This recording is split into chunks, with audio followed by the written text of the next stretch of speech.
ডিভিশনের মধ্যে সবথেকে বেশি চার্জশিট আছে আমাদের হাসিমারা সেকশনে।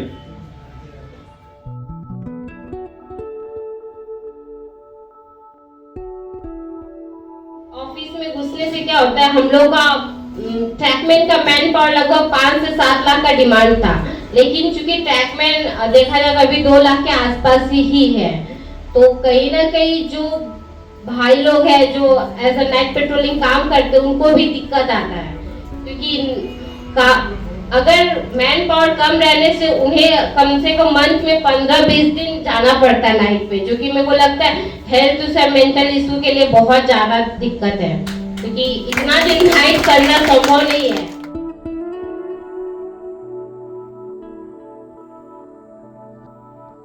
আমি গ্যাংয়ে করি প্লাস যখন গেটে কেউ থাকে না গেটে নেই, গেটম্যানদের প্রবলেম এটা আমি তাও জুমো বলছি। গেট ইদানিং এমন কন্ডিশনে দাঁড়িয়ে গেছে, গেটে যারা করে তোমরা তো জানবে, সব থেকে মানে উপর থেকে মানে রেলবোর্ড থেকে চাপ দিচ্ছে জিএম থেকে ডিএম থেকে এডিএম দিয়ে লাস্ট ট্র্যাকম্যানের মধ্যে অবস্থা আরো খারাপ হলো গেটম্যানদের।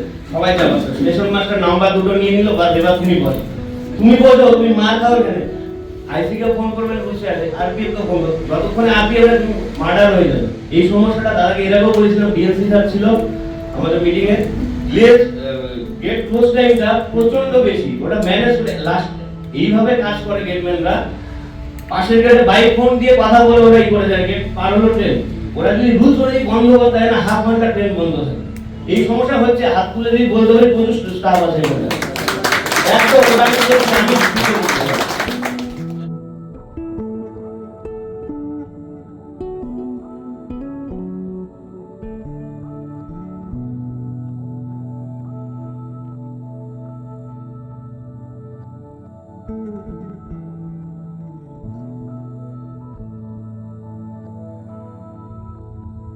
एम्प्लॉय यूनियन जिंदाबाद, एम्प्लॉय यूनियन जिंदाबाद, सुजीत मिश्रा जिंदाबाद, सुजीत मिश्रा जिंदाबाद, मनीष सिंह जिंदाबाद, मनीष सिंह जिंदाबाद, सुजीत मिश्रा आगे बढ़ो हम तुम्हारे साथ है, सुजीत मिश्रा आगे बढ़ो हम तुम्हारे साथ है।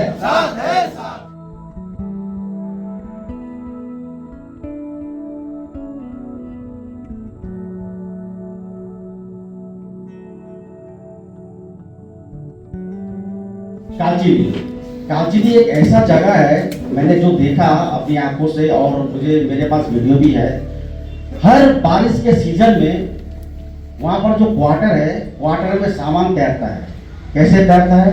पूरा का पूरा पानी क्वार्टर के भीतर घुस जाता है। जब इस मुद्दे को हायर लेवल पर उठाया गया था, हमारे एक ट्रैकमैन भाई को सिर्फ बोलने के कारण, श्रीकांत है उसका नाम, वो सिर्फ बोलने के कारण उसको चार्जशीट दे दिया गया और इंक्रीमेंट 1 साल का स्टॉप हुआ, सिर्फ बोलने के कारण। आप सोचिए, एक बंदा रात भर नाइट ड्यूटी करके आता है और दिन को वो क्या देखता है कि उसका सामान पानी में तैर रहा है, वो कब खाएगा, कब आराम करेगा, फिर दोबारा कब ड्यूटी पे जाएगा।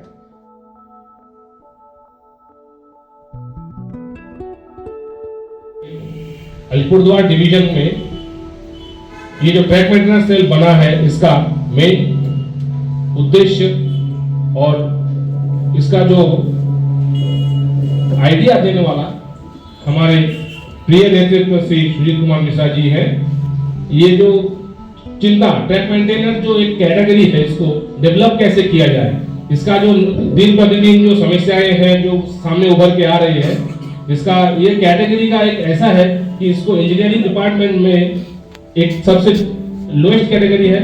और आज से 10-15 साल पहले भारतीय रेल का सबसे छोटा कैटेगरी था ये ट्रैक मेंटेनेंस। हम लोग कहीं भी जाते थे, ट्रेन में सफर करते थे, अगर हम लोगों को कोई जान लेता था कि ये ट्रैक मेंटेनेंस है, तो हम लोग को दरवाजे के पास भेज देता था। इस परिस्थिति का साक्षी शायद यहाँ पर जितने भी हमारे ट्रैक मेंटेनेंस साथी है सबको हो चुका होगा, एक बार ना एक बार। तो ये सब चिंतन, ये सब सोच को पीछे छोड़ के आगे ले जाने के लिए ट्रैक मेंटेनर कैटेगरी को जो दिशा निर्देश हमारे डिविजनल सेक्रेटरी श्री सुजीत कुमार मिश्रा जी के नेतृत्व में आए हैं, उसका एक उभरता हुआ चेहरा, उभरता हुआ एक फेस है ट्रैक मेंटेनेंस सेल। इस सेल के माध्यम से आप लोगों को पता है कि हम लोगों ने ट्रैक मेंटेनर कॉन्फ्रेंस किया था इंस्टीट्यूट हॉल में। उसमें बड़ी तादाद में हमारे पूरे डिवीजन से ट्रैक मेंटेनर साथी उपस्थित हुए थे। उस मीटिंग को साक्षी किया था हमारे चीफ गेस्ट। उस मीटिंग में थे हमारे senior DN three sir, DN three sir, senior DN three sir थे, डीएन2 सर थे, डीएन1 सर थे और बाकी सारे एडीएन सर भी उसमें उपस्थित थे। तो ये सब बातें तो होता रहेगा। इसी बीच मैं श्री राधिका जी से अनुरोध करूंगा कि हमारे डिविजनल सेक्रेटरी को उत्तरीय से और फ्लावर बुके से थोड़ा संबोधित करें। Shri Radhika ji.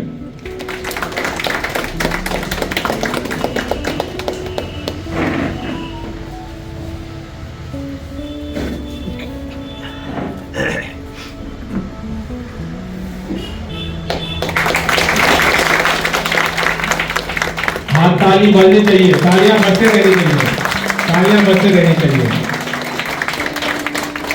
Track maintenance cell के ज्वाइंट सेक्रेटरी श्री ब्रजेश कुमार को। ब्रजेश कुमार। आदरणीय हमारे डिविजनल सेक्रेटरी विशाल सर और ट्रैकमैन भाइयों। ब्रजेश जी, आपने जिन भी मुद्दों को उठाया है सबको नोट किया गया है डिविजनल सेक्रेटरी के द्वारा और मेरे द्वारा भी।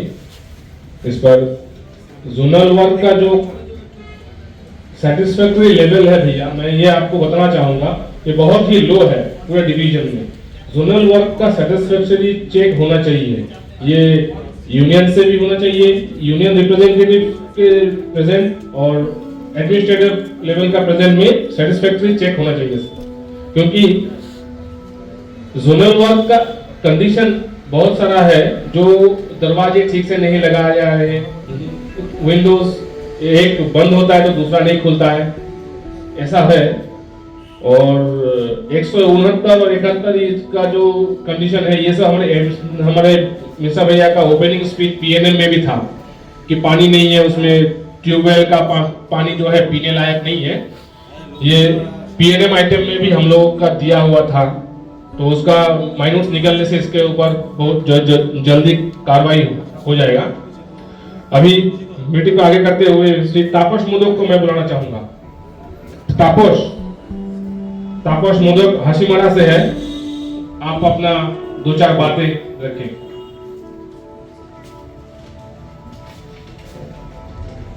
নমস্কার জানাচ্ছি আমাদের সেই ডিভিশনাল সেক্রেটারি সুজিত কুমার মিশ্রাজিকে ও কমিটি সেল মেম্বার সবাইকে, আর বিশেষ করে বিজয় দা প্রেসিডেন্ট আর শিবকুমার দা সেক্রেটারি সবাইকে, ট্যাগম্যান ভাই ও বন্ধুদের সবাইকে নমস্কার জানিয়ে আমি আমার বক্তব্য শুরু করতেছি। আমাদের প্রথম পয়েন্ট থাকবে একটাই, রুলস 10 এমএসসিবি আর 2024-এর এনএস। আমরা হাসিমারা সেকশন 4 মাস ধরে হাইলাইটে আছি।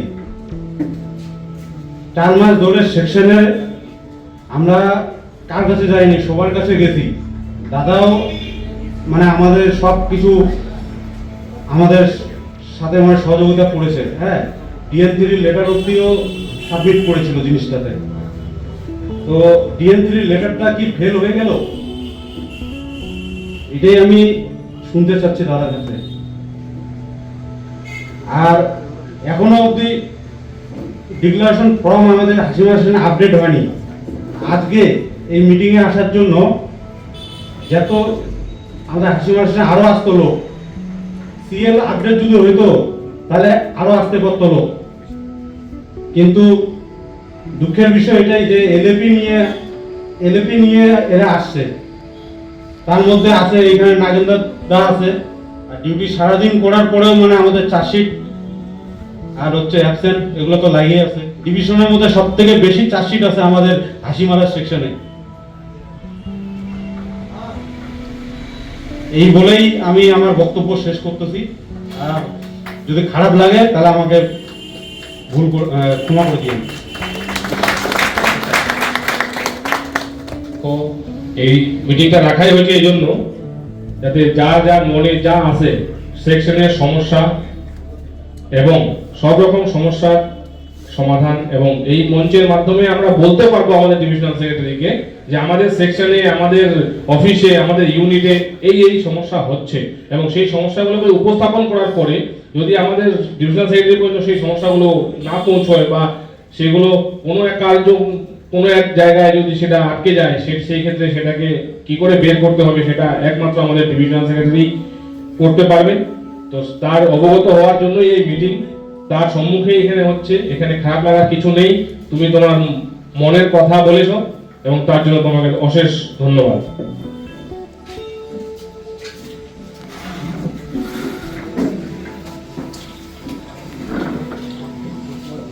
इसी के बीच हम लोगों के बीच उपस्थित हुए हैं joint divisional secretary Shri Saptarshi Ram. तो मैं सबसे अनुरोध करूंगा कि थोड़ा हाथ ताली से सबसे ज्यादा वेलकम करना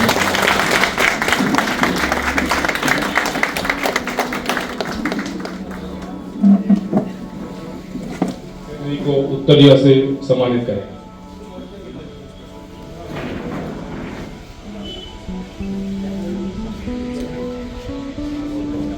ताली बजती रहनी चाहिए साथियों।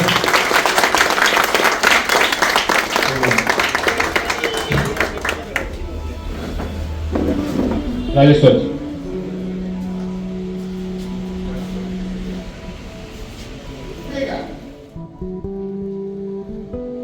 जी, जिस लड़ाई को आप लड़ रहे हैं, जो आप दिन काट रहे हैं, ये दिन पहले जैसा ना था ना अब रहेगा। बदलाव जरूरी है और बदलाव होगा, बदलाव करके रहेंगे। क्योंकि पहले का हम लोग को टीएमटीआर नहीं है कि आपके ऑफिसर के दबाव में हम दबते गए और हमको दबाया गया। ये आज का टीएमटीआर है। ये अगर सुनने के लिए तैयार है तो एक बात ख्याल रखिए, एडमिनिस्ट्रेशन हर समय ध्यान रखे। अगर ये टीएमटीआर सुनने का कान रखता है तो कहने के लिए भी जवान रखता है। आप हमें मजबूर ना करें, हमारे साथियों को किसी प्रकार के कमजोरी का आप फायदा ना उठाएं। नियम पर काम करें और नियम पर आप काम लें। हमारे ऊपर में किसी प्रकार की तानाशाही नहीं चलेगी, ना हम चलने देंगे। हमारे मजबूरियों का फायदा उठाना आपको बंद करना पड़ेगा। हमारे आवाजों को आपको सुनना पड़ेगा। हमारे जो कमी है, जो हमारी मांगे होती है, न्याय की मांग होती है, और हम अपने हक की लड़ाई को लड़ने के लिए तत्पर तैयार हैं। आगे भी हम तैयार रहेंगे। आपने देखा होगा अभी 2 दिन पहले हमारा टीएमटीआर सेल का बात सुना होगा। टीएमटीआर सेल के मेंबर में वीडियो कॉन्फ्रेंस के साथ में मीटिंग हुआ। मीटिंग में सभी हमारे टीएमटीआर भाई उपस्थित थे और मीटिंग में कहा गया कि भैया 50 जन का एवरेज लेकर चलते हैं। मीटिंग में आए 50 जन का एवरेज का मीटिंग करेंगे। मैं सुनता रहा और अपने कम्युनिटी मेंबर को हम उसी टाइम में दहाड़ मारा। आप क्या मेंबर बने हैं? आप 50 का रेशियो रखते हैं। 26 टीएमटीआर सेल में 26 कमेटी मेंबर सदस्य है, यानी एक आएंगे एक को लाएंगे। आपका योग्यता यही है सेक्शन में। आप किस तरह का काम करते हैं? आप टीएमटीआर के बीच में रहने का काम नहीं करते हैं, उसको समझने का काम नहीं करते हैं, आप एकजुट होने का काम नहीं करते हैं। इसीलिए तो आपका रेशियो है, आप आएंगे आप एक को लाएंगे। मैं 5 आऊंगा, मैं 5 ला रहा हूं, 10 को लाने का चेष्टा करूंगा। जरूरत पड़ी कि आपकी क्वांटिटी को मैं पूरा करूंगा, मैं 20 लेके आऊंगा। 7 दिन का नाइट सर बहुत बड़ा सफरिंग नाइट है। इसको अगर कुछ करवा पाते हैं तो बहुत ही अच्छा होगा। ये हमारा कर्मचारियों गोलागंज का तरफ से सर आपसे निवेदन है। सर 12 घंटा गेटमैन का सर ड्यूटी चल रहा है। 12 घंटा भी बहुत सब टफ है। आप तो कुछ समझदार है सर, हमको कहने की जरूरत नहीं है, जस्ट हम आपको सूचना से अवगत करवा रहे हैं। अगर ये भी कम होगा तो हमारे कर्मचारियों के लिए बहुत अच्छा होगा। सर एनएच अलाउंस अभी तक सर नहीं मिला है, तो जहां तक इसकी जल्द से जल्द भरपाई हो पाए इसका भी मेरा आपसे आग्रह रहेगा।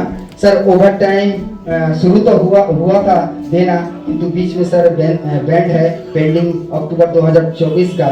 सर अगर इसको फिर से दिला पाए तो बहुत ही अच्छा होगा। सर अशोक जी इस लाइन को आप ही रिपीट कीजिए। आइए सरकार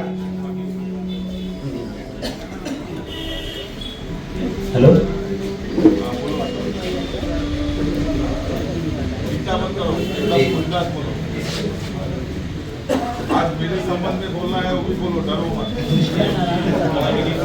आज जो मन से ट्रैक मेंटेनेंस के लिए जो जीडीसी वैकेंसी निकली हुई थी अभी तक सर वो पेंडिंग है, अभी उसका कुछ पता ही नहीं चल रहा है। इस पर थोड़ा जीडीसी का जो वैकेंसी था सर, और सर गेट में ये प्रॉब्लम है क्या, करंट चले जाने के बाद कोई मतलब कि ये लाइट का कुछ ये व्यवस्था ही नहीं है सर, अंधेरा में ड्यूटी करना पड़ता है सर। उसके बाद हमारे गैंग के लिए जो गैंग हॉल्ट होता है वो भी हमारे सेक्शन में उपस्थित नहीं है जी, पेट्रोलिंग ड्यूटी का जो हॉल्ट होता है जी, हॉल्ट। उसके बाद FD 19 और FD 28 में हमारे इंजीनियरिंग स्टाफ जो है ट्रैफिक गेट है, बट हमारे इंजीनियरिंग भाई वहाँ ड्यूटी करते हैं, उनको वहाँ से निकालने का सब प्रयत्न किया जाएगा। और बहुत सारे हमारे यहाँ ट्रैक मेंटेनर भाई हैं जो उनका सर्विस 10 ईयर प्लस हो गया है, बट अभी तक उनको MSCP नहीं प्रोवाइड किया गया है जी। और हमारे अभी नया एक ये सब रूल बनाए इंचार्ज साहब फकीरागाम सेक्शन के, कि बोलते हैं कि पहले आपको छुट्टी CL ये आपको लेना पड़ेगा, उसके बाद LP आपको प्रोवाइड किया जाएगा। ये क्या नियम के अंदर में आते हैं क्या सर? यही सर। तो बहुत अच्छा होगा सर, बस इतना ही का मेरा यही आपसे आग्रह रहेगा कि हमारे TMTR भाई जो भी है मनसा लेके आपके पास में पहुंचे हैं, बहुत आपसे अभिलाषा है, बहुत आपसे सर आग्रह है कि आप उनकी मंशाओं को पूरा करने का काम करेंगे। इतना कहकर हम अपने वक्तव्य को आप सबके सामने खत्म करते हैं। लास्ट टाइम में इतना ही कहेंगे, 2-4 हम स्लोगन देंगे, इस स्लोगन में आप लोग सब मिलके अपने अपने जगह पर बैठकर मेरे साथ हाथ में आवाज से आवाज बुलंद करने का काम करें। इसी बीच हम लोगों के बीच उपस्थित हुए हैं joint divisional secretary Shri Abhijit Biswas ji, ग्राम सेक्रेटरी अलीपुरद्वार श्री कौस्तव दास जी, और डिविजनल ऑफिस सेक्रेटरी तो गोगोडा अजय, मेरा दोस्त जैसा है। तो मैं अजय विजय दास से अनुरोध करूंगा कि joint divisional secretary Shri Abhijit Biswas da का फेलिसिटेट करें उत्तरीय पहना।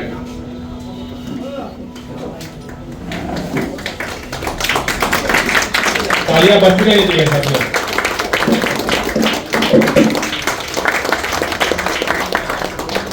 और अभी हमारे ट्रैक मेंटेनेंस सेल के सेक्रेटरी श्री बरैदा को मैं अनुरोध करूंगा कि ग्राम सेक्रेटरी श्री कौस्तव दास दा का फेलिसिटेट करें उत्तरीय पहना के।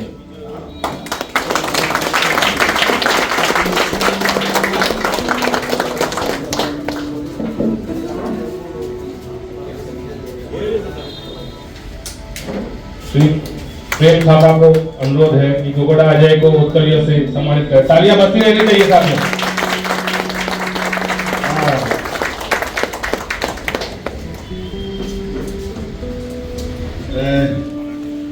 सुजीत कुमार मिश्रा जी से रिक्वेस्ट करता हूं कि विजय दास जी को फेलिसिटेट करें। जोरदार हाथताली के साथ अभी का ट्रैक मेंटेनेंस सेल का प्रेसिडेंट है। इसके बाद मैं सुजीत कुमार मिश्रा जी से अनुरोध करता हूं कि ट्रैक मेंटेनेंस सेल के कन्वीनर श्री राजूधर को फेलिसिटेट करने के लिए।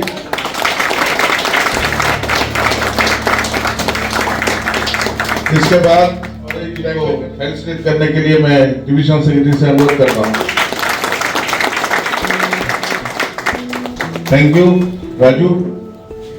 मैं राधिका जी से अनुरोध करूंगा कि महिलाओं के समस्या के बारे में 2-4 बातें रखें। इन्होंने ट्रैक मेंटेनेंस सेल के मीटिंग में भी बहुत अच्छी वक्तृताएं रखी थी।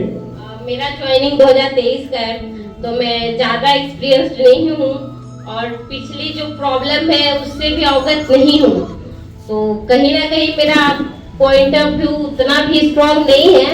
लेकिन हाँ, जो 1-2 समस्या है जो फिलहाल 3 साल होने वाला है उसका जॉब में एक्सपीरियंस की हूँ, उसके हिसाब से 1-2 पॉइंट रखूंगी।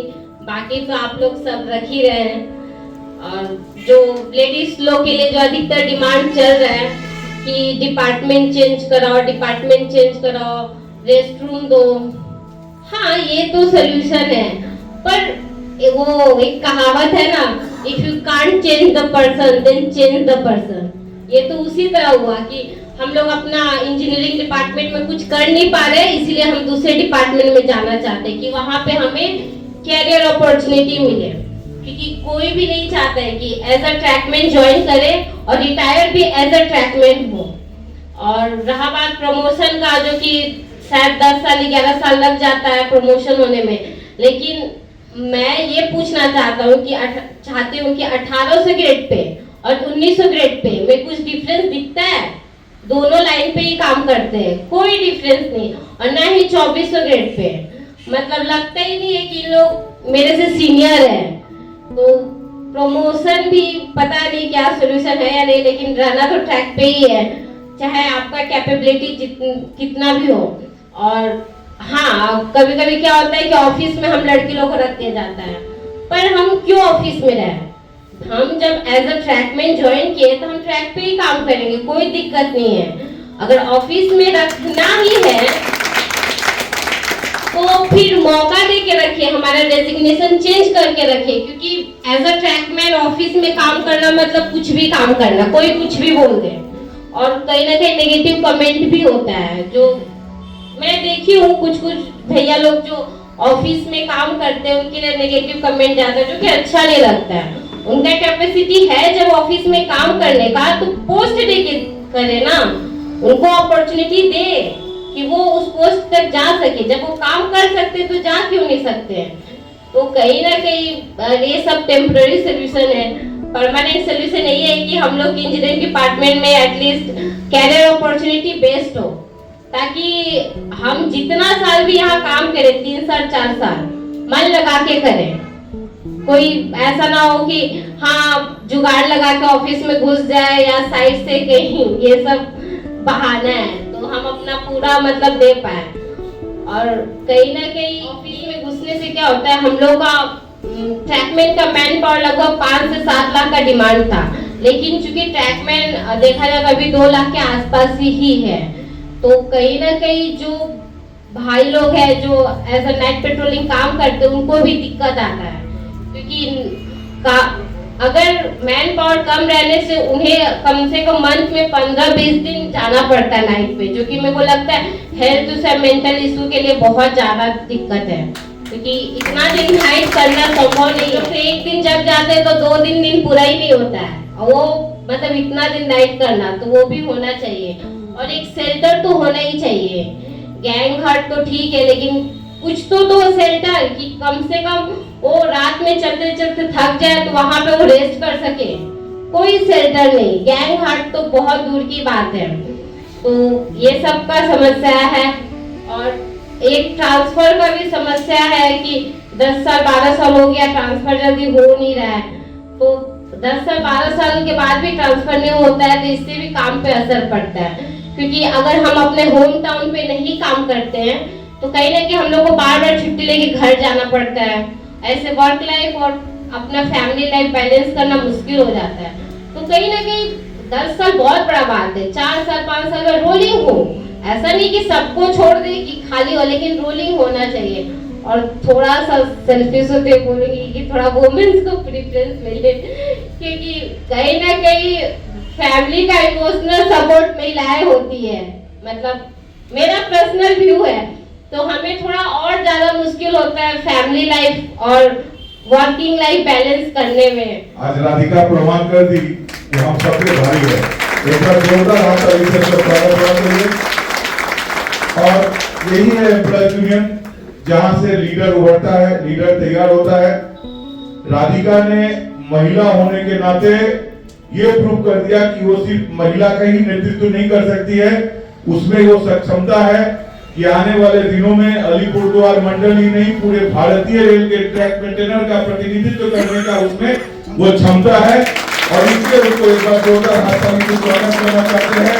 और आप सभी के तरफ से मैं उसको उत्तरीय बना के संवर्धना करना चाहता हूं। आप लोग एक बार जोरदार हाथ ताली दीजिए। तालियां बजती रहनी चाहिए, बजती रहनी चाहिए। तालियां अपनी तालियों के गूंज कम नहीं होनी चाहिए। थैंक यू भैया। और अभी मैं पार्थो सारथी बेड़ा जॉइंट सेक्रेटरी को बुलाना चाहूंगा मंच में 2-4 बातें रखने के लिए। पार्थो सारथी बेड़ा। ডিউটিটাকে ঠিক রাখতে হবে। আর আমরা নিজেরাকে বলতে মানে কোনো ফল্ট করব, দোষ করব আর সেটা এসে ইউনিয়নের দ্বারা ঢাকবো, সেই মনোবৃত্তিটা আমাদেরকে চেঞ্জ করতে লাগবে। আমাদেরকে ডিউটিও করতে হবে, ইউনিয়নের সঙ্গেও থাকতে হবে। আর ইউনিয়নের সঙ্গে থাকবো কেন? যাতে আমাদের আগামী দিনের ভবিষ্যৎ আরো উজ্জ্বল হয়। আর তার জন্য আজকে আমাদের আলিপুরদুয়ার ডিভিশনের ডিভিশন সেক্রেটারি সুজিত কুমার মিশ্রাজি আমাদের সকলের প্রিয়, উনি আজকে আমাদের একটা আলাদা প্ল্যাটফর্ম তৈরি করে দিয়েছেন। যেটা কিনা আগে একটা সময় ছিল যে ট্রাকম্যানটা কোনোদিন মাথা তুলে দাঁড়াতে পারতো না, কথা বলতে পারতো না। ওদেরকে বলতে হলে বা আমাদেরকে বলতে হলে 10 বার ভাবতে হতো যে আমরা যাবো কিনা, বলবো কিনা, আমাদের কথা শুনবে কিনা।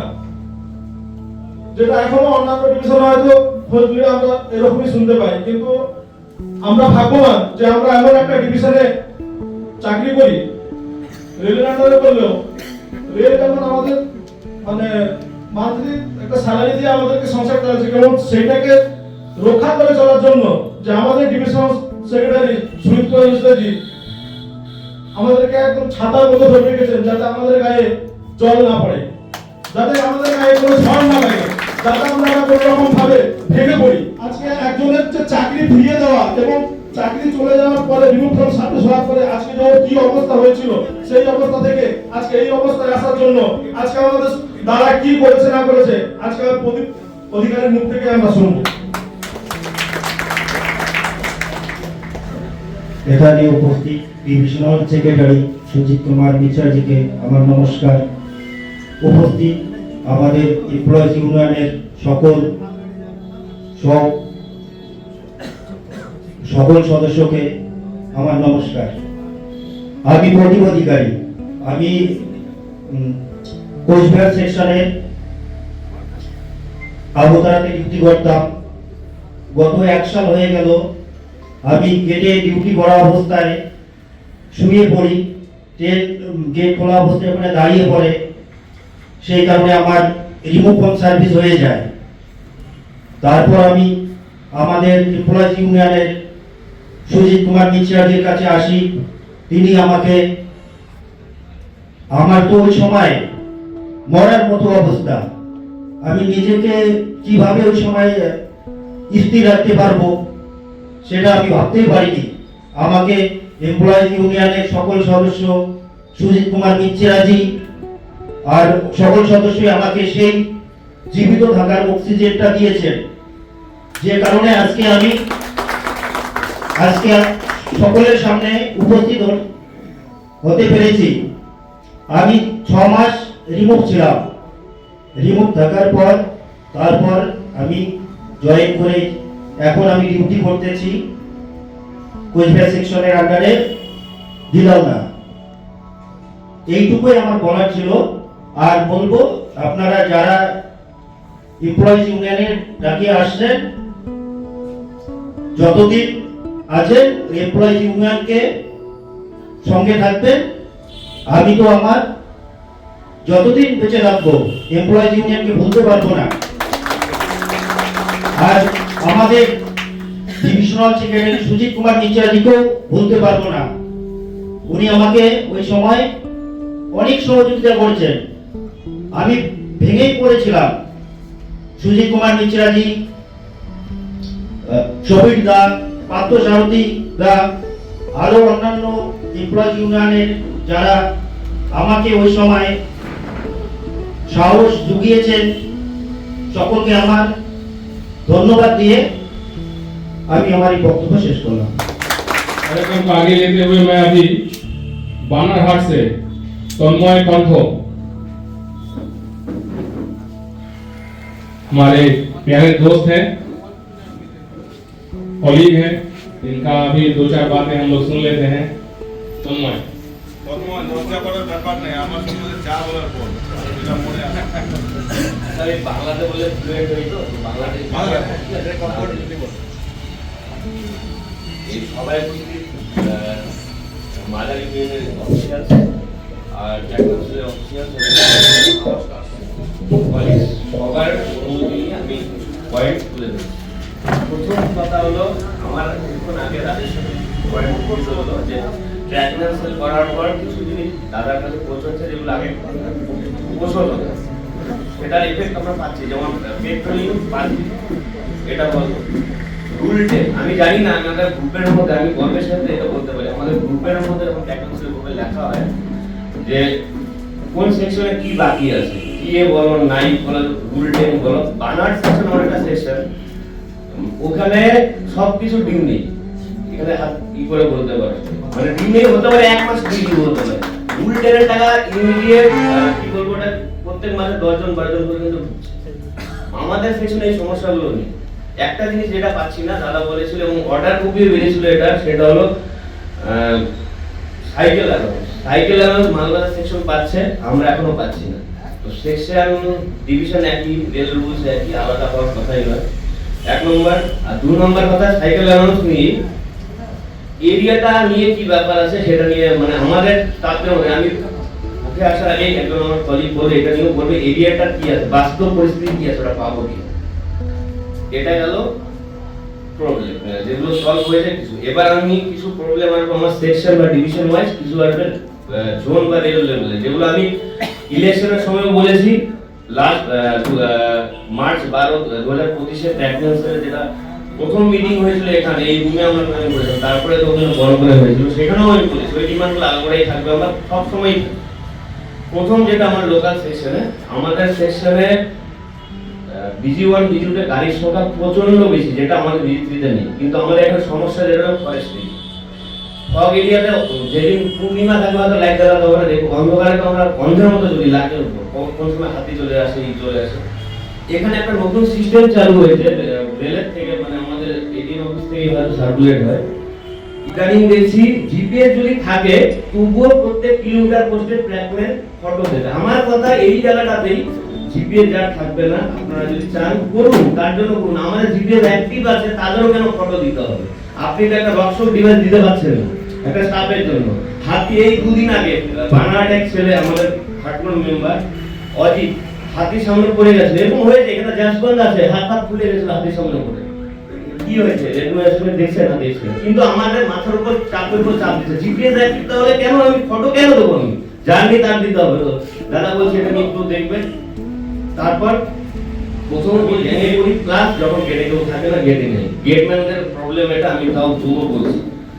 গেট ইদানিং এমন কন্ডিশনে দাঁড়িয়ে গেছে, গেটে যারা করে তোমরা তো জানবে, সব থেকে মানে উপর থেকে মানে রেলবোর্ড থেকে চাপ দিচ্ছে জিএম থেকে, জিএম থেকে ডিএম, ডিএম থেকে এডিএম, ডিএম, লাস্ট ট্র্যাকম্যানের মধ্যে অবস্থা আরো খারাপ হলো। গেটম্যানদের সবাই চাপ আসছে, স্টেশন মাস্টার নাম্বার দুটো নিয়ে নিল, বা এবার তুমি বলো, তুমি বলছো তুমি মার খাও এখানে।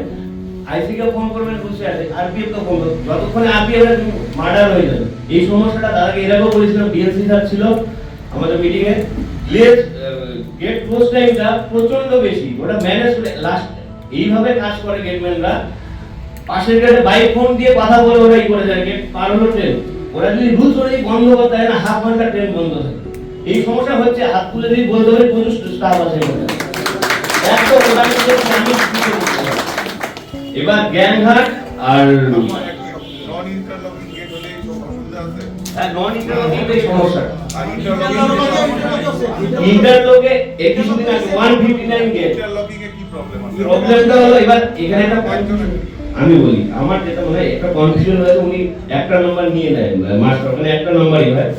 বিন্দবলিতে আমি একদিন ডিউটি করছিলাম, মাস্টারকে বললাম আমার নাম্বার সাথে চাইছে, আমি বললাম রুলস কি আছে, আপনি নাম্বার দেওয়ার সাথে আমি নিয়ে দেবো, দেওয়া মানে তো ক্লোজ হয়ে যাবে না। ইন্টারলকে ওনার কথা অনুযায়ী ইন্টারলকে কি 2টো নাম্বার দেওয়া, গাড়ি আসলে আপনি পরে বন্ধ করতে পারবেন না, গাড়ি মার খেলে নাকি অসুবিধা নেই। এটা আমি রুলসটা জানি না, এই নিয়ে একটু কনফিউশন আছে। আর এই নন ইন্টারলকে অবস্থা খুবই খারাপ। ইন্টারলকে একটা কি আছে, গাড়ি বাইরে দাঁড়াবে, একটু বেঁচে যাবে, এটা একটু বিশাল সমস্যা। মানে গেট যদি ইন্টারলক বলে দেওয়া হয় সারা ডিভিশনে, তাহলে অনেকটা সমস্যা, কিছুটা সমস্যা সমাধান হবে। এটা খুব উপকার হয় ম্যাক্সিমাম। কারণ একটা গাড়ি আউটসাইড হলো আলাদা জিনিস, আর কোনো কিছু মেরে চলে গেল ওপেন গেট আছে, টোটাল মধ্যে ট্রিটমেন্ট স্টাফের এগেইনস্টে চার্জশিট হোক, সাসপেন্ড ওটা ঠিক আলাদা হবে। এটা হলো এটা গেল। এবার আমি যেটা আছি জোন লেভেল বা রেল বোর্ড লেভেল, যেগুলো আমার আগেরও ডিমান্ড ছিল, দাদার কাছ থেকে শুনতে চাইবো। প্রথম কথা হলো ইলেকশন বলো পরবর্তী সময় বলো LDC open to all, GDC হোক, জিডিসি ক্যান্সেল হোক, আরো হোক, এলডিসি ওপেন টু অল সবসময় আমার ডিমান্ড সবসময় থাকবে। সোশ্যাল মিডিয়া স্ক্রল করতে করতে 5-6 মাস আগে দেখছিলাম একটা ভিডিওতে একটা ট্র্যাকম্যান সাউথ ইন্ডিয়াতেই হবে রেলওয়ে মাননীয় রেলওয়ে মিনিস্টারকে বলছিল স্যার আমাদের এলডিসি ওপেন টু অল হচ্ছে। ওই ভিডিওটাতে मिनिस्टर बोलছিলেন যে दोनों यूनियन अगर ये जगह बात करेगा ये आलोचना हो सकता है। मेरा कहना यही है দাদার কাছে এটাই জানতে চাই জেসিএম এ এই এলডিসি ওপেন টু অল নিয়ে কতদূর আলোচনা এলো এটা আমার জানার ব্যাপার। 2 নম্বর ব্যাপার আমাদের যে গ্রেড পে আছে 4টা এর যে রেশিওটা এটা কতদূর আগালো দাদা বলছিল এর উপরে উঠবে জেসি জোন লেভেল থেকে জেসি লেভেলে কতদূর আগালো। আমি এখন 10 বছর এমন স্টাফ আছে 15-20 বছর চাকরি করে ফেলেছে সার্ভিস লাইফ 33 ম্যাক্সিমাম হতে পারে ওর গিয়ে 1800 পড়ে আছে ও 50% লাইফ সার্ভিস লাইফ কি করে দিয়েছে 1900 কবে হবে 2400 হবে 2800 তো ছেড়েই দেবে। এটা রিস্ট্রাকচার হওয়া দরকার 4200 গ্রেড পে হওয়া দরকার এটা দাদাও বলেছে এটা ধীরে রাখাচ্ছে। আমি এই জিনিসগুলো দাদার কাছে আমি যখন দাদা বলবে এই জিনিসগুলো কতদূর এগুলো এসিএম মানে জোন থেকে এগুলো তো রেলওয়ে বোর্ডের ব্যাপার কতদূর এগুলো দাদা আমি শুনতে চাই মানে আমরা সবাই শুনতে চাই এই নয়। আর লাস্ট যেটা আমি বলবো সেটা হলো সবার শোনারই ব্যাপার এটা আমার বক্তব্য। প্রথম যেদিন ট্র্যাকম্যান সেলের মিটিং হলো সেদিন আমরা যখন এসেছিলাম 12/3/2025 তার 1 মাস পরে ওখানে মিটিং কমিটি হলো ইউনিয়ন থেকে আমাকে ওয়ার্কিং প্রেসিডেন্টের দায়িত্ব দিয়েছে। আমি প্রথম 5-6 মাস অ্যাক্টিভ ভাবেই করতে পেরেছি টাইম দিতে পেরেছি। লাস্ট 3-4 মাস ধরে আমি টাইম দিতে পারছি না সে আমার ফ্যামিলি প্রবলেম পারিপার্শ্বিক ইকোনমি সব ধরনের। আমি একটা জিনিস সবসময় মাথায় রাখি পদ কি ধরে চেয়ার বসে থেকে লাভ নেই। আমার কথা যে কাজ করবে তাকে পদে রাখো আর যে কাজ করবে না তাকে রাখার দরকার। আমি 5-6 দিন আগে আমার সেক্রেটারি ট্র্যাকম্যান দাদাকে বলেছিলাম যে আমি রেজিগনেশন দেব। তার মানে এই নয় পদ থেকে রেজিগনেশন এই নয় যে আমি ট্র্যাকম্যান সেলে নেই বা ইউনিয়নে নেই। ইউনিয়নের প্রত্যেকটা মিটিং অ্যাটেন্ড করব প্রত্যেকটা সব কিছু করব এবং আমি পালে 2-3টা লোক নিয়ে আসবো কিন্তু যে দায়িত্বটা আমার কাছে দেওয়া ছিল আমার মনে হচ্ছে আমি কাজটা করতে পারছি না। আমার জায়গা আমার কাছে তার কাছে একটাই রিকোয়েস্ট আমার জায়গায় বিকল্প একটা লোক নেওয়া হোক যে এই পদটা নিতে পারবে। আমি তার বারবারই বলছি আমি হার্ডকোর মেম্বার দাদা চেনে আমি প্রথম জয়েন করেছিলাম দমনি সেকশন মালবাজার থেকে তখন থেকে ইউনিয়নের মেম্বার এখনো মেম্বার আলাদা ভবিষ্যতেও থাকবো কিন্তু একটা পদের যে ভার সেটা লাস্ট 3-4 মাস ধরে আমি নিতে পারছি না। আমার পারিপার্শ্বিক অনেক ধরনের সমস্যা হয়েছে দাদাকে এটাই রিকোয়েস্ট একজনকে এমন শব্দকে তুমি চয়েস করে ঢোকাও যে কাজের ছেলে হবে বা কাজের এবং অনেক নলেজেবল এবং অনেক হার্ড ওয়ার্কিং অফিস বিয়ারার আমাদের এবং খুব গুরুত্বপূর্ণ পদ ওয়ার্কিং প্রেসিডেন্টের পদে আছে। তো সেটা তন্ময় নিজেও জানে যে ওকে কেউ এখানে বিশ্ববাজার যত বলেই দিল তো এরপর তার কোনো প্রশ্নই নেই। এখন এসে আমি ডাকবো বিশ্বজিৎ পারুই ময়নাগুড়ি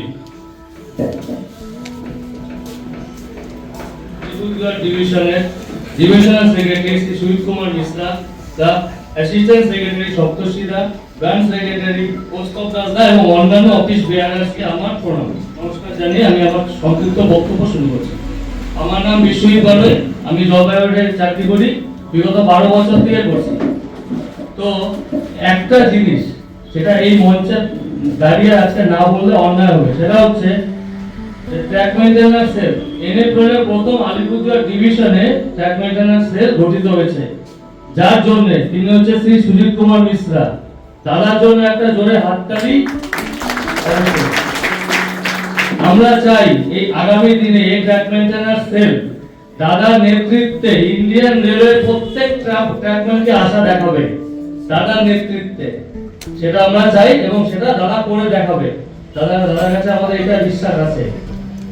দাদা দু একটা সমস্যা আমি বলবো আমি জীবনে প্রথম আজকে এই মাইকের সামনে দাঁড়াচ্ছি একটু কথাগুলো অন্যরকম হচ্ছে দাদা ক্ষমা প্রার্থী। 2012 সালে দাদা জয়েন করেছি আজকে 2026 সাল। তো দাদা একটা জিনিস আমি দেখছিলাম যে প্রথমে আমাদের ডিউটি রোস্টার ছিল 8 ঘন্টা সঙ্গে 2 ঘন্টা লাঞ্চ টাইম যেটা গরমের দিনে আর শীতকালে 8 ঘন্টা ডিউটি 1 ঘন্টা লাঞ্চ টাইম। এবার সেটা এখন দাঁড়িয়েছে সেটাও দাদাই করেছে এখন গরমের দিনে 1 ঘন্টা, শীতকালে আধা ঘন্টা, তার মানে ডিউটি আমরা করছি 8 ঘন্টা প্লাস 1 ঘন্টা, আর শীতকালে 8 ঘন্টা প্লাস আধা ঘন্টা। তো এরকম কিছু কি করা যায় যেটা স্যার লাঞ্চ টাইমটা ডিউটি আওয়ার্সের মধ্যে আনা যায়? আমার জানা নেই যে অন্য কোন ক্যাটাগরিতে এরকম আছে কিনা, এটা একটা। আর দাদা একটা জিনিস বলি যে মানে ডিউটিতে তো আমাদের প্রচন্ড হার্ড ডিউটি হয়, হার্ড ডিউটির পরে এবার আমরা স্যারদের ছুটির কথা বলি যে স্যার আজকে একদিন ছুটি লাগবে বা কালকে একদিন ছুটি লাগবে, তো স্যার তখনই বলে যে এক কাজ করো তুমি 2-4 দিন পরে ছুটি নাও, আরেকজন ছুটিতে আছে সে আসলে তুমি ছুটিটা করো। কিন্তু সে এটা বুঝতো না যে হয়তো আমার বাড়ির কারো জ্বর আসছে বা আমার নিজের কোনো শারীরিক সমস্যা, সেটা তো আর 2 দিন পরে আসবে না। রেলের এমার্জেন্সিটা তো আমরা বুঝি, যখন কোনো একটা দুর্ঘটনা ঘটে আমরা কিন্তু ছুটি দেখি না। দমনি অ্যাক্সিডেন্টটা আমার রেস্ট ছিল, তবুও আমি সেখানে গেছি। এবার দাদা এমার্জেন্সি হবে, কোনো ইন্সপেকশন থাকে, যে ইন্সপেকশন থাকে, আমরা কিন্তু দাদা ডিউটি করি। কিন্তু দাদা যখন কোনো এমার্জেন্সি থাকে না, আমাদের তো স্যার 20 জন 15 জন করে স্টাফ থাকে, তো 1-2 জনের যে ছুটির দরকার হয় সেই ছুটিটা আমরা সঙ্গে সঙ্গে পাই। এটা একটা তুমি দেখো। এই বলে আমি আমার বক্তব্য শেষ করলাম। ठीक है, वो बबलू कुमार कुसाईगांव। बबलू। आदरणीय अलीपुरद्वार के ऑल एम्प्लॉयज यूनियन के समस्त अधिकारी एवं समस्त उपस्थित ट्रैकमैन साथी, आप सभी को मेरा नमस्कार। मैं बबलू कुमार गोसाईगांव वार्ड से ट्रैक मेंटेनर को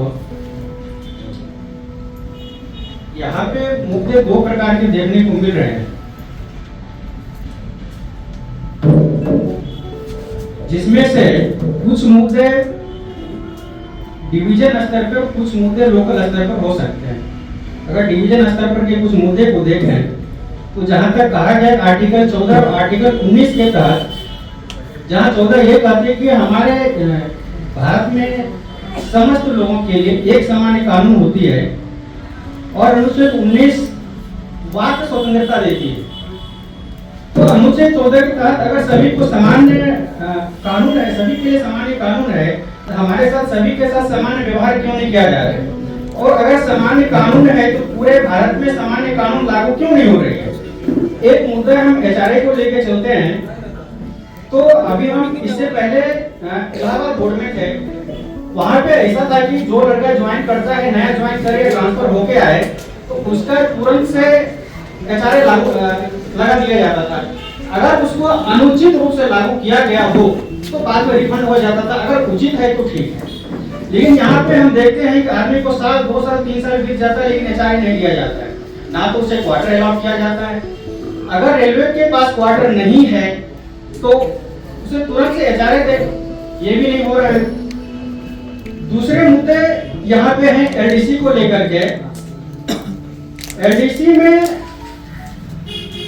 एक तो कोई रेगुलर नहीं है कि इसमें अपना विचार दें और उसको संज्ञान में लाकर सुचारू करें। दूसरी बात है कि जो पेट्रोल मैन को जिस तरह से नेविगेशन किया जा रहा है, पेट्रोल मैन को नेविगेशन करने के लिए तो बहुत सारी चीजें दी गई है, लेकिन उसके संरक्षण के लिए क्या क्या चीजें आने के बाद भी अभी तक उपलब्ध नहीं कराया जा रहा है। नेविगेशन के लिए अगर देखा जाए तो उसको जीपीएस भी दिया गया है, उसको गेट पर जाकर साइन भी करना है, एक डायरी दी गई है जिसको टाइम टू टाइम चेंज भी करना है, स्टेशन से साइन भी कराना है, लेकिन उसके सुरक्षा के लिए क्या व्यवस्था किया गया है रेलवे के?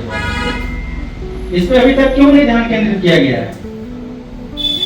अगर सामान्य कानून भारत में लागू होती है तो हमारे ऊपर जो हमारे अधिकारी हैं वो हमारे अनुदेशक हैं, ना कि हमारे कंट्रोलर हैं, हमारे निर्देशक हैं, उसके निर्देश के अनुसार हमें काम करना होता है। लेकिन अगर आप अभी अपने आप को देखें तो पता चलेगा कि हम उसके निर्देश में काम नहीं कर रहे, उसके कंट्रोल में काम कर रहे हैं। उसके जो है अगर छुट्टी की बात की जाए तो अपने हिसाब से रूल बनाते हैं।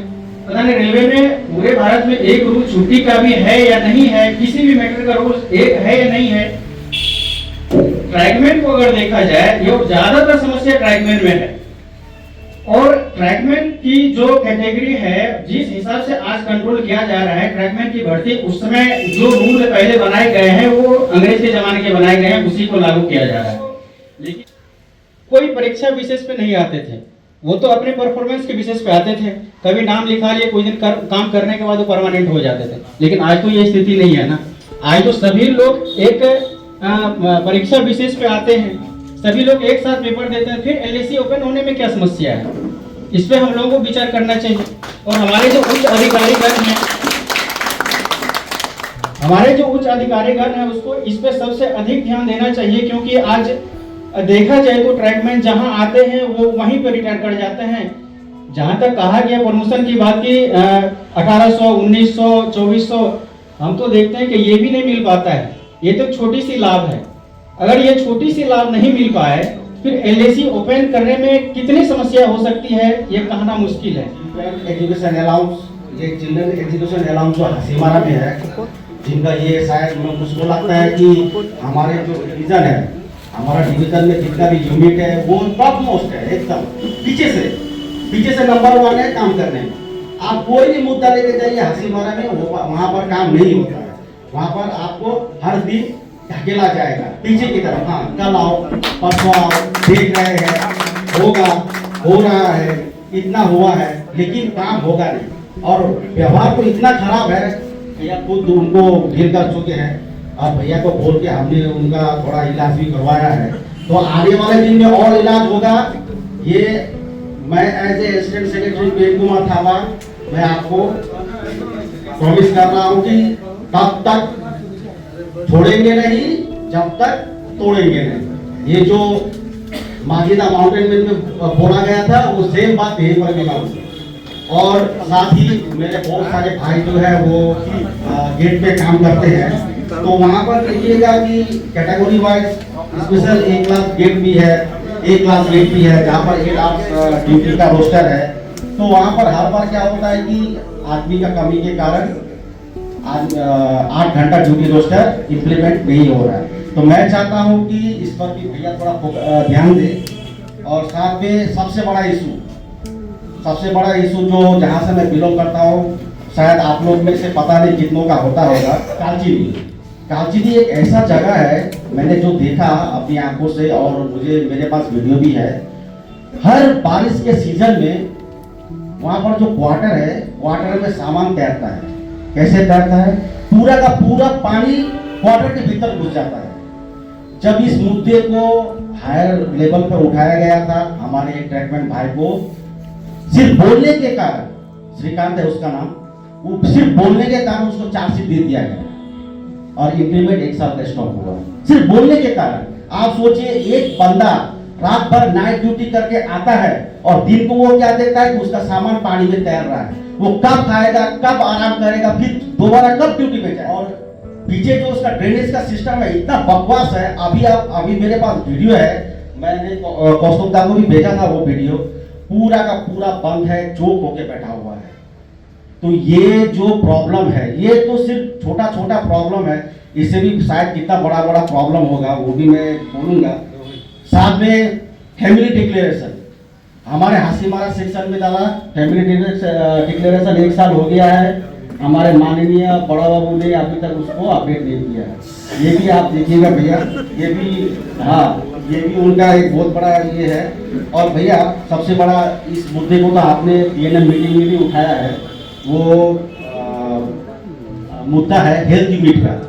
हम लोग जो लोग रोड साइड एरिया से आते हैं, बहुत सारे, मैं अलीपुरद्वार जंक्शन में रहता हूँ, मुझको यहाँ पर सारा का सारा फैसिलिटी मिल जाता है, लेकिन जो लोग रोड साइड में रहते हैं उसका क्या? वो भी तो मेरे जैसे ही काम करने वाले हैं ट्रैक में, उनका क्या? मैं जहाँ जहाँ पर हेल्थ यूनिट है, जैसे माल बाजार हो गया, NCB हो गया, और दूसरे जहाँ पर है हेल्थ यूनिट, उसको अपग्रेड किया जाए। वहाँ पर रेगुलर एक डॉक्टर बैठे, बेडिंग का वहाँ पर प्रॉपर मेडिसिन मिले सभी को, ताकि धुबड़ी में भी यही कंडीशन है। वहाँ पर 40 किलोमीटर, अगर रात को किसी को कुछ हो जाता है तो उसको 40 किलोमीटर जाना पड़ेगा दूर। उस समय रात को 1 बजे 2 बजे अगर किसी को कोई सीरियस हो जाता है तो वो कैसे जाएगा? आप ही बताइए, वो कैसे जाएगा? वो तब तक तो वो पहुँचते शायद आदमी मर जाए। तो मैं जानता हूँ कि भैया ने इसको एड्रेस किया है, लेकिन एड्रेस करने के बावजूद भी लेकिन इसका अपग्रेडेशन होना बहुत जरूरी है।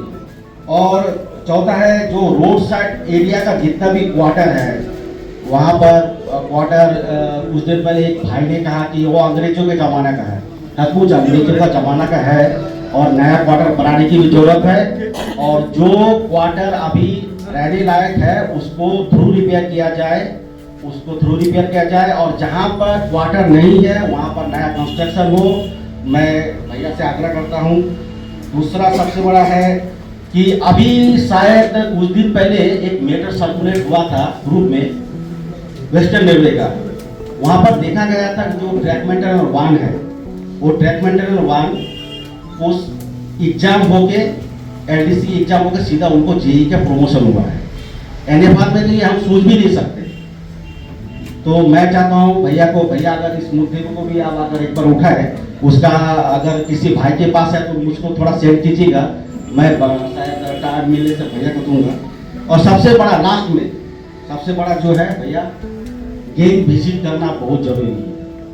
इसके लिए हम लोग तो तैयारी कर ही रहे हैं, लेकिन भैया अभी अपना बहुमूल्य टाइम से अगर निकाल के अगर गेम को विजिट करेंगे तो बहुत हमारे जो साथी है जो जिनका मन में रोष है कि हाँ भैया नहीं आते हैं, भैया को आना चाहिए, तो मैं ये नहीं कहता कि हर जगह पहुँचे, लेकिन जहाँ तक आपका टाइम आपको ये करता है परमिट करता है आप जरूर जाइए और वहाँ पर गेट विजिट कीजिए। इतना कहते हुए मैं अपने वाणी को विराम देता हूँ। आपका बहुत बहुत धन्यवाद इसको सुनने के लिए। Thank you. करके मीटिंग के आखिरी पड़ाव पर आ चुके हैं और आखिरी पड़ाव पे आते ही 2 बात मैं भी कहना चाहूँगा। आप लोग यहाँ पर सब सोशल मीडिया से जुड़े हुए हैं। आए दिन एम्प्लॉइज यूनियन के तरफ से या फिर ये बोल सकते हैं कि सुजीत कुमार मिश्रा भैया के तरफ से एडमिनिस्ट्रेशन के तरफ साथ जो नेगोशिएशन, चाहे वो एनएचए को लेके हो, चाहे वो टीए ओटीए को लेके हो, 12 घंटा ड्यूटी आवर्स को लेके हो, या फिर एचआरएमएस में ट्रांसफर का जो एप्लीकेशन सीनियरिटी लिस्ट जिसको हम बोलते हैं कि सीनियरिटी लिस्ट तो बोलते हैं शायद, कि जिसका नाम पहले है जोन ट्रांसफर। मेरा एक दोस्त यहाँ पर बैठा हुआ है जोन ट्रांसफर के लिए, तो आप लोग देखे होंगे कि जीएमपीएनएम में मिश्रा भैया ने बोला था कि ट्रांसफर एप्लीकेशन एचआरएमएस में अपडेट होना चाहिए। ये लेके जीएम सर के साथ नेगोशिएशन भी किया था भैया ने, तुरंत उसके कुछ ही दिन के किसी कैटेगरी को फेस करना होता है तो ये ट्रैक मेंटेनर कैटेगरी को ही होता है। दूसरे डिपार्टमेंट के सभी हमारे साथी भी श्रम परिश्रम करते हैं, ऐसा नहीं है, लेकिन नेचर के साथ लड़ना और साथ ही अपना जो हार्ड वर्किंग नेचर है, नेचर ऑफ ड्यूटी और क्लाइमेट और साथी अधिकारी, इन 3 तलवार के साथ अगर किसी कोई लड़ता है वो ट्रैक मेंटेनर ही होता है। और आप लोग सौभाग्यशाली इसलिए भी है कि हमारे साथ हम लोग जिस संगठन के साथ जुड़े हुए हैं उस संगठन में ऐसे दूरदृष्टि संपन्न सब लीडर्स है। वो NFIR को पकड़े, NFL एम्प्लॉइज यूनियन सेंट्रल को पकड़े या हमारे भैया को पकड़े, इन लोगों का विचार, इन लोगों का सोच ट्रैक मेंटेनर कैटेगरी के लिए इतना बुलंद है, इतना मतलब क्या बोले, इतना सोचते हैं इस कैटेगरी के लिए कि ट्रैक मेंटेनर सेल का जो गठन हुआ इसका मैं आप लोगों के साथ थोड़ा शेयर करना चाहता हूँ इसका इतिहास। एक बार एक डिविजनल काउंसिल मीटिंग हो रहा था, जब गठन हुआ उससे पहले, मुझे डेट ठीक से याद नहीं है, तब बहुत सारे मुद्दे में बातचीत हो रहा था। तो अचानक से भैया बोले कि ट्रैक मेंटेनर्स के लिए अलग से सोचने के लिए ट्रैक मेंटेनर्स का अलग एक सेल बनाने की जरूरत है। और सुजीत कुमार मिश्रा, मैं इतना साल से उनको जानता हूं, इतना साल से उनके साथ काम कर रहा हूं, जो सोचते हैं वो सही सोचते हैं और इसका नतीजा आज ये हॉल बता रहा है। का जो प्लान था उसको कैंसिल किया और रात में 11:30 बजे अलीपुर में आया।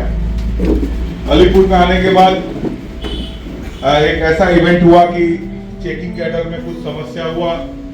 हमारे यहाँ जो चेकिंग कैडर के स्टाफ थे 2 राजधानी कर रहे थे, दिल्ली तक उसको रंगिया डिवीजन को हैंडओवर किया गया। तो लोगों का एक आक्रोश या रिसाइनमेंट मुझे फेस करना पड़ा। रात 1-1:30 बजे तक लोगों का फोन आया, आक्रोशित फोन। तो उसके बाद मैं सुबह में आया मीटिंग में। आज का मीटिंग में बहुत सारे वक्ताओं ने बहुत सारी बातें रखी, बहुत सारे मुद्दे के ऊपर डिस्कशन किया और जो प्रैक्टिकल चीजें हैं उन सब चीजों पर विचार हुआ। और मुझे मालूम है कि हमारा राजू भी, हमारा जो विजय जी है वो डायरी में बहुत कुछ नोट करके लाया था। प्रेसिडेंट साहब है, हमारा जो सेक्रेटरी साहब है, उनका भी कुछ वक्तव्य रह गया, लेकिन समय के अभाव में हम लोग शायद उन लोग अपने आप को सेक्रीफाइस करके मुझे वक्तव्य देने के लिए बोला। तो मैं इतना बोलना चाहता हूं कि उनके भावनाओं को भी मैं आपके समक्ष रखने का प्रयास करूंगा। एक चीज है कि ट्रैक मेंटेनर दूसरे से अलग क्यों है और ये अलग सोच क्यों तैयार हुआ है। जो हमारी बहन ने पहले बोला कि ट्रैक मेंटेनर अपने आप को रेलवे कर्मचारियों, दूसरे रेलवे कर्मचारियों से अलग समझना ही ये अस्पृश्यता का भावना है, जो नहीं होना चाहिए। क्योंकि रेलवे एक परिवार है और इस परिवार में जितना अहम भूमिका एक क्लर्क का है, जितना अहम भूमिका एक ट्रैक मेंटेनर का है, उतना ही अहम भूमिका दूसरे डिपार्टमेंट के स्टाफ का है। और रेलवे सभी के मिलित एफर्ट से चलता है। किसी एक डिपार्टमेंट के द्वारा रेलवे कभी नहीं चलता है। आज अगर ट्रैक मेंटेनर ट्रैक को नहीं बनाएगा तो रेलगाड़ी नहीं चलेगी, रेलगाड़ी नहीं चलेगी तो स्टेशन मास्टर का कोई जरूरत नहीं है, स्टेशन मास्टर नहीं है तो गाड़ी नहीं चलेगी तो टीटी का जरूरत नहीं है, टीटी जरूरत, जब गाड़ी नहीं चलेगी तो फिर लोगों को देखने के लिए क्लर्क का जरूरत नहीं है, फिर सिग्नल सिस्टम के लिए एसएनटी का जरूरत नहीं है। तो हमें पहले सोचना पड़ेगा कि we are not different from the others, we are as a whole, as a family. और जिस परिवार को चलाने के लिए सब सदस्य का अहम भूमिका होता है, उसमें ट्रैक मेंटेनर का भी भूमिका होता है। बिना ट्रैक मेंटेनर का जैसे गाड़ी नहीं चलेगा, वैसे बिना दूसरे स्टाफ का भी गाड़ी नहीं चलेगा। तो सबसे पहले अपने आप को प्राउड फील करना पड़ेगा कि हम रेलवे परिवार के सदस्य हैं, और यह प्राउड फील करना पड़ेगा कि हम ट्रैक मेंटेनर के रूप में काम करना चाहते हैं। आज बहुत सारे बातें हुआ कि जीडीसी ओपन टू ऑल, उस सब मुद्दे में हम आएंगे। GDC open to all, LDC open to all, हमें दूसरे डिपार्टमेंट में जाने का प्रावधान किया जाए। लेकिन मेरा सपना कुछ दूसरा है। मेरा सपना ऐसा है कि हम ऐसा कुछ करेंगे कि दूसरे डिपार्टमेंट के लोग ट्रैकमैन में आना चाहे, वैसा स्केल लेकर हम जाएंगे। आज हमने सपना देखा है 4200 ग्रेड पे का, आने वाले दिनों में रिस्ट्रक्चरिंग आ रहा है, हो सकता है ट्रैक मेंटेनर ग्रेड को 4200 ग्रेड पे आ जाए। आज 2800 ग्रेड पे के ऊपर हम बोल रहे हैं, लेकिन आपको मालूम है कि 17/8/2012 से पहले ट्रैकमैन का जन्म होता था 1800 ग्रेड पे में और उनका खात्मा होता था 1900 ग्रेड पे में। उनके लिए 2400 और 2800 ग्रेड पे का मायना नहीं था। ट्रैक मेंटेनर को कभी एसी 3 टायर का पास नहीं मिलता था। ये सोच 2007 में, 2009 में हमारे जनरल सेक्रेटरी मुनीर सैकिया जी ने ये सोच को आगे लेके गया और इसको एनएफआईआर के लेवल में आया, और आज हम लोग 4 ग्रेड में आए हैं, 1800, 1900, 2400 और 2800। हम इसको 4200 तक लेके जाएंगे, इसको जरूरत पड़े तो और आगे लेके जाएंगे 4600 तक। लेकिन इस कैडर को ऐसा संरचना करने का जरूरत है कि दूसरे डिपार्टमेंट के लोग भी यहां आ पाए। ऐसे जगह पर हमें तैयार करने की आवश्यकता है। रहा बात ट्रैक मेंटेनर के काम का, तो ट्रैक मेंटेनर का काम इतना अहम है कि उसके अहमियत को अगर कोई दरकिनार करके सोचता है कि रेलवे विदाउट ट्रैक मेंटेनर के सर्विस का चलेगा, या तो वो बेवकूफ है या ट्रैक मेंटेनर के सर्विस को इग्नोर करता है। मैं 2 चीजें आप लोगों के समक्ष रखना चाहता हूं जो बहुत महत्वपूर्ण है। इस बार हमने ये एजेंडा रखा कि हमारे डिवीजन में बहुत सारे स्पेशल क्लास गेट है, जिसमें टीवी यूनिट मोर देन 80,000 है, लेकिन वहां भी आज 12 घंटे का ड्यूटी चल रहा है। लेकिन एम्प्लॉयज यूनियन के अथक प्रयास से बहुत जल्दी सभी स्पेशल क्लास गेट 8 घंटे होने वाले हैं। ये आप लिख के रख लीजिए, ये एम्प्लॉयज यूनियन का अथक प्रयास है। और ये प्रयास तभी संभव हुआ जब ट्रैक मेंटेनेंस सेल का गठन हुआ था। जब ट्रैक मेंटेनेंस सेल का गठन हुआ, बड़े धूमधाम से गठन हुआ, लेकिन जब पहला ट्रैक मेंटेनेंस सेल का मीटिंग बुलाया गया था तो इस हलकर के साथ 10 या 15 चेयर भरती था। उस दिन मैंने सिकिपाल को बोला था कि सपना देखे हो, सपना को हकीकत में परिवर्तन करने के लिए थोड़ा टाइम लगता है। आज सेकेंड ट्रैक मेंटेनेंस सेल का मीटिंग हुआ है, आज यूनियन का हॉल घर भरा हुआ है और मैं आपको दावे के साथ बोलता हूं कि नेक्स्ट ट्रैक मेंटेनेंस सेल का जब मीटिंग होगा तो यूनियन प्रीमिसेस में जगह देने का जगह नहीं रहेगा। ये चीज आप लिख के रख लीजिए, क्योंकि हमने जिस भी कैटेगरी के लिए काम किया है वो निष्ठा के साथ काम किया है, वो सहूलियत के साथ काम किया है, वो इंटेंशन के साथ काम किया है। तन्मय खंडो यहाँ बैठा हुआ है, बहुत सारे लोग अपॉइंटमेंट के टाइम में हायर सेकेंडरी पास या माध्यमिक पास सर्टिफिकेट दिए थे, ग्रेजुएशन सर्टिफिकेट नहीं दिया था। एक तरह से ये फर्जरी है। यहाँ के डीआरएम पीएनएम में डीआरएम साहब ने बोला था कि जिन लोगों ने हाइड किया सर्टिफिकेट, अगर सर्टिफिकेट देते हैं उनके अगेंस्ट एफआईआर होना चाहिए। चीजों को हमने जीएम पीएनएम तक लेके गया। चाहते राम जनरल मैनेजर साहब थे, आज उसके तहत बहुत सारे लोगों का ग्रेजुएशन सर्टिफिकेट इंक्लूड हुआ, बहुत सारे लोगों का इंक्लूड हुआ कि नहीं? तब मैं वो सिर्फ एम्प्लॉयज यूनियन के प्रयास से, और जिनका ग्रेजुएशन सर्टिफिकेट इंक्लूड हुआ वो लास्ट इलेक्शन में दूसरे यूनियन के साथ हाथ थाम के खड़े थे। आपत्ति नहीं है, लोगों का अपना सोच है, लोग अपना विचार कर सकते हैं, लोग अपना सोच सकते हैं कि वो किसके साथ रहेंगे, उसमें हमें कोई आपत्ति नहीं है।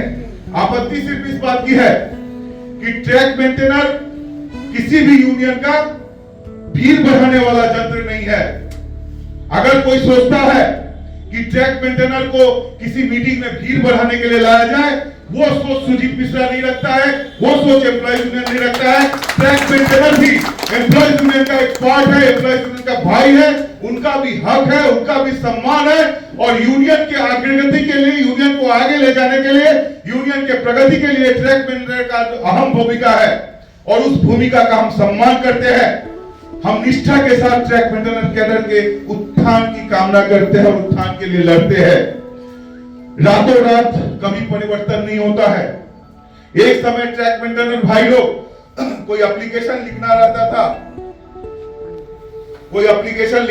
था तो यूनियन के नेता के पास जाता था कि दादा एक एप्लीकेशन लिख दीजिए, क्योंकि उनके पास लिखने का भी एबिलिटी नहीं था। आज क्या हुआ? आज फील्ड में जब लीडर जाता है तो ट्रैक मेंटेनर से डरता है, क्योंकि ट्रैक मेंटेनर अंग्रेजी में उससे क्वेश्चन करता है। और जब आप लोगों का अंग्रेजी का क्वेश्चन फेस करते हैं तो गर्व महसूस होता है कि हमारे फील्ड के स्टाफ भी इतने पढ़े लिखे टैलेंटेड हैं जो अपने हक की लड़ाई लड़ना जानते हैं। ये रेलवे की प्रगति है, ये यूनियन की प्रगति है।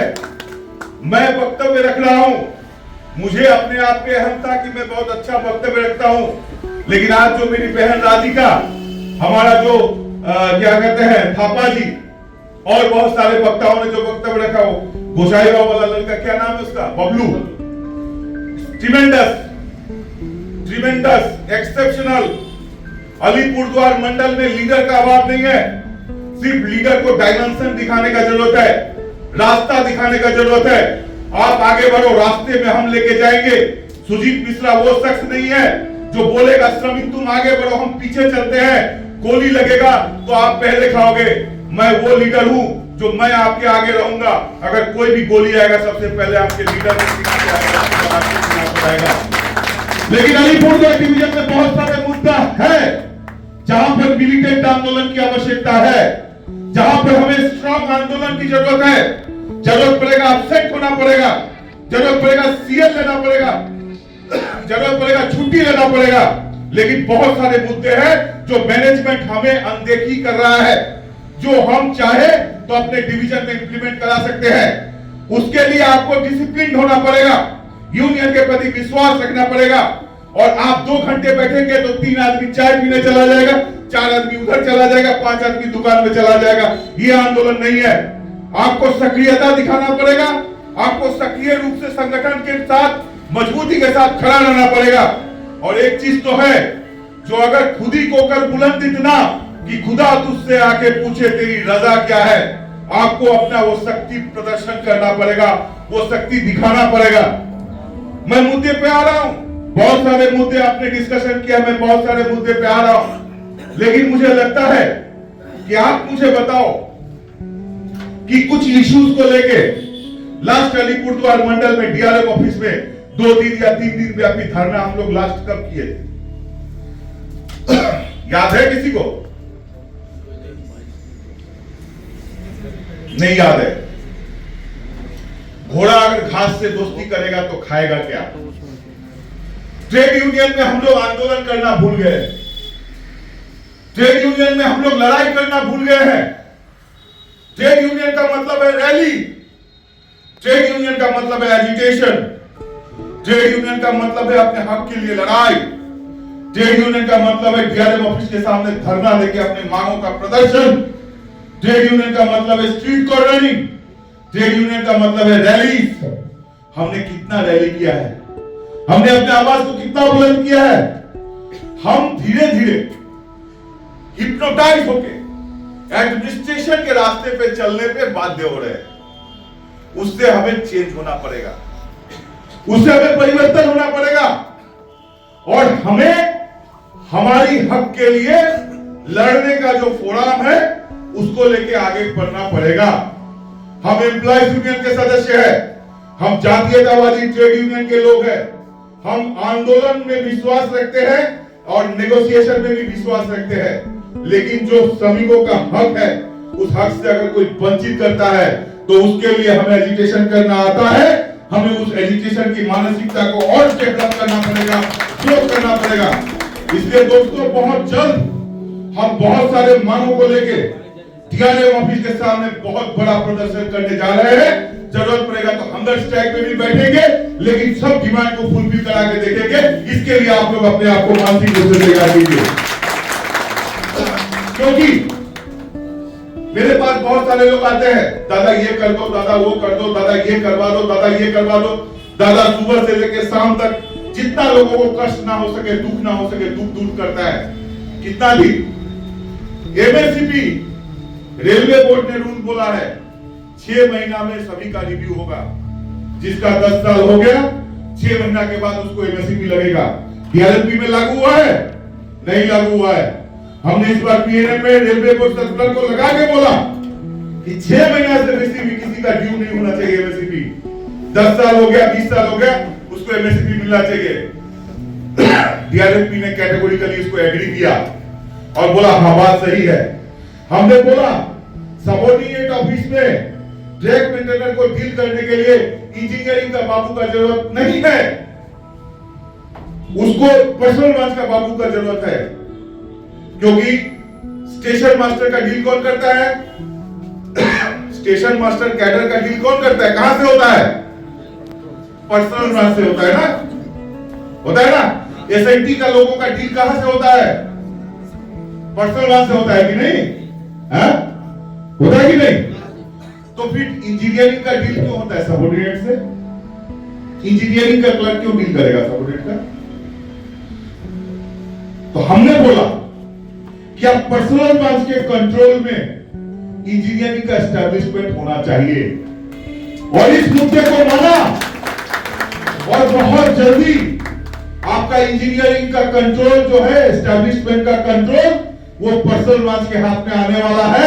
ये सोच है एम्प्लॉयज यूनियन का, ये चेंजेस है एम्प्लॉयज यूनियन का। तो हम या हमारे यूनियन के लीडर या आप सब मिलके एम्प्लॉयज यूनियन की प्रगति और रेलवे कर्मचारियों को प्रगति और ट्रैकमैन के प्रगति के लिए हमेशा निरंतर प्रयासरत रहते हैं। यही चीज है रूल 10 लेके बोले ना थापा जी, रूल 10 वर्ड क्या है? एम्प्लॉयज यूनियन सुजीत मिश्रा या एम्प्लॉयज यूनियन का डिवीजन सेक्रेटरी और एम्प्लॉयज यूनियन ने रूल 10 लोगों के मुंह पे लाया। उससे पहले रूल 10 क्या था किसी को मालूम था? कोई जानता था? रूल 10 क्या है? आज एम्प्लॉयज यूनियन का वो अचीवमेंट है कि लोग बोल रहे हैं कि रूल 10 नहीं मिला है। ये रूल 10 वर्ड उनको याद आ गया कि रूल 10, बट ये रूल 10 लाया कौन लाया, किससे सुने, कहां से उत्पत्ति हुआ, वहां पर जाइए। जहां लोग सोच नहीं सकते हैं वहां एम्प्लॉयज यूनियन का सोच जाता है।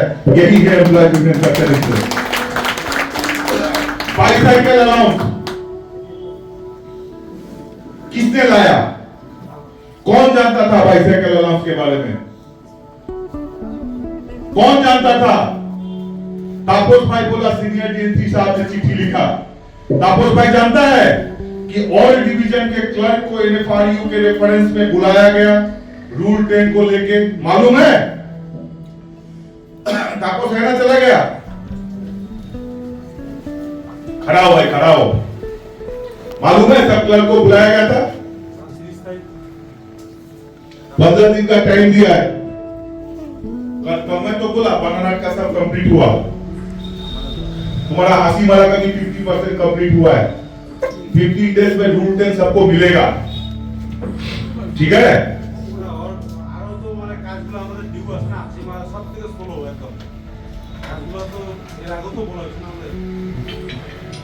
আগে পরের ব্যাপার নেই, ব্যাপারটা হচ্ছে যে পলিসিগত দিক দিয়ে আমি তার জন্যই তো বললাম এস্টাবলিশমেন্টটাকে চেঞ্জ করে পার্সোনাল মাঝে আনা হবে, এই সব কারণেই তো বলা হয়েছে। নোট করো নি ব্যাপারটা। যাই হোক, इसके बाद हार्ड ड्यूटी अलाउंस, हाथी मारा सेक्शन में या दूसरे सेक्शन में एक दिन ट्रैकमैन 15 दिन से ज्यादा एक्सीडेंट होता था तो उसको हार्ड ड्यूटी अलाउंस काट दिया जाता था। अभी भी करता है, करता है। अगर 15 दिन से ज्यादा कोई छुट्टी लेता है तो उसका हार्ड ड्यूटी अलाउंस कटता है, पहले कटता था, जादू हो गया। जो होता है उसके लिए तो बोलिए कम से कम। अगर ट्रैकमैन एक दिन भी ड्यूटी करेगा तो उसको पूरे महीने का हार्ड ड्यूटी अलाउंस देना पड़ेगा।